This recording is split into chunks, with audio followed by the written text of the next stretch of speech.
Le vêtement de privilège est un habit qui attire vers certaines personnes beaucoup de grâce. Là où il y a de la confusion, vous allez voir qu'il y a des personnes particulièrement qui sont mises à part, qui sont comme sélectionnées. Il y a des gens aussi qui ont manifesté ça un temps de leur vie et qui plus tard se rendent compte qu'ils ont perdu, ils sont plus favorisés, ils sont plus distingués.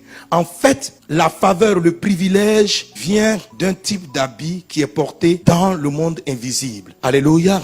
Vous pouvez dire de Jacob, j'ai choisi Jacob, j'ai rejeté Ésaü. Ça, c'est le choix de Dieu. Ça veut dire que Jacob avait une destinée à part. Et toi, tu as une destinée à part. Jacob, par son cœur et par sa manière d'être, ne va pas porter l'habit de faveur très tôt. Il était appelé, mais sa vie ne va pas être favorisée. C'est son frère qui va avoir la faveur du Père. Tu dois porter l'habit de faveur. C'est le premier vêtement spirituel qu'un chrétien doit avoir. Quelqu'un est-il avec moi? Et si on veut parler en termes d'habit spirituel, l'habit de faveur constitue ce qu'on peut appeler un sous-vêtement. Le sous-vêtement est un vêtement qui est destiné au secret. Ce n'est pas un vêtement public. N'a accès à ce sous-vêtement que des intimes, que ton conjoint. Dans le monde spirituel, c'est ce qui fait que Dieu, en tant que ton époux, il est trop fan de toi.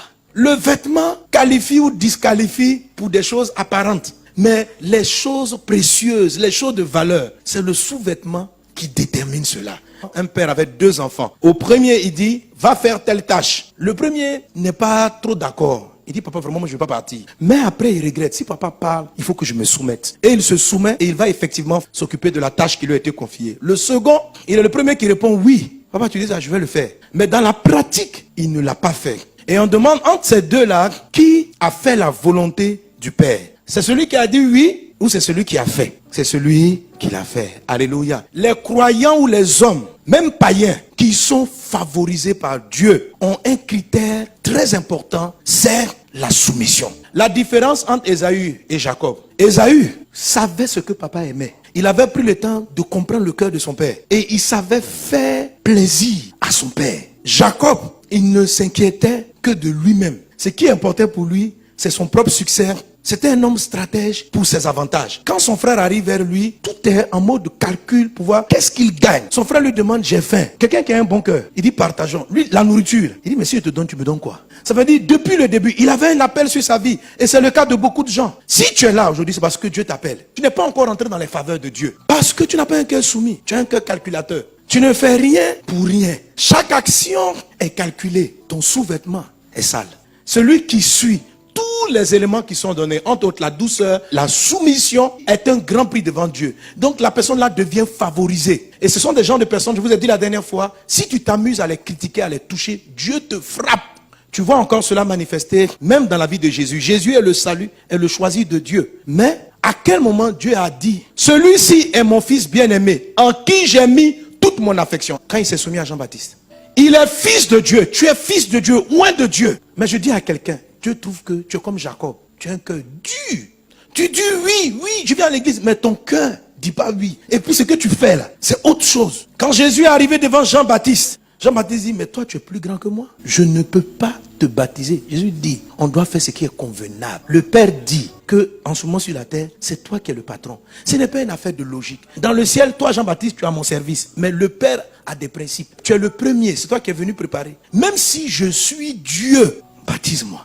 Et Jean-Baptiste a plongé Jésus dans l'eau. Dès que Jésus est sorti, le ciel s'est ouvert. Il y a une colombe qui est venue et on a entendu une voix qui a dit, celui-ci est mon fils bien-aimé, en qui j'ai mis toute mon affection. Il y a une différence entre l'obéissance et la soumission. Si tu travailles avec quelqu'un qui est soumis, il arrive à percevoir ton esprit et ce que tu veux. Donc quand quelqu'un est soumis, même, il y a des choses que tu lui as pas dit. Il va le faire. C'est-à-dire, elle obéit même à ce qui n'est pas sorti du bout de tes lèvres. Mais quand vous avez quelqu'un qui est seulement obéissant, sans que la personne est sur la règle, balai est balai. Mais son cœur n'est pas là-dedans. C'est une personne qui obéit, mais qui n'est pas soumise. L'insoumission est ce que Dieu vient briser quand quelqu'un n'arrive pas à rentrer dans les faveurs. Pourtant, il transporte un grand destin.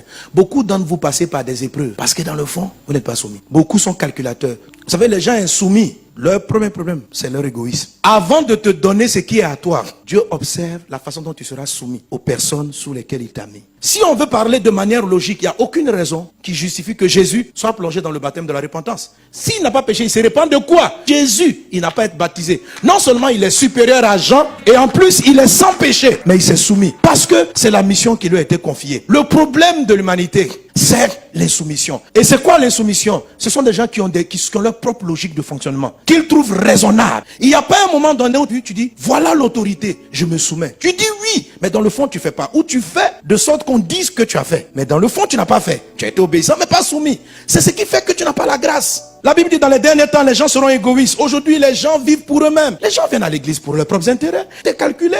Peu importe la grandeur de ton appel, il y a toujours dans ta vie un Jean-Baptiste qui doit te plonger. Si tu as raté l'épisode de Jean-Baptiste, le ciel ne va pas s'ouvrir. La colombe ne viendra pas pour dire, toi, tu es la fille bien-aimée. Le plus souvent, on refuse de se soumettre parce qu'on estime que la personne qui parle ne sait pas bien faire les choses. Elle a moins raison que nous. Dieu va te permettre que tu sois sous un directeur qui est moins compétent que toi. Il ne comprend rien dans le domaine, juste pour tester ta soumission.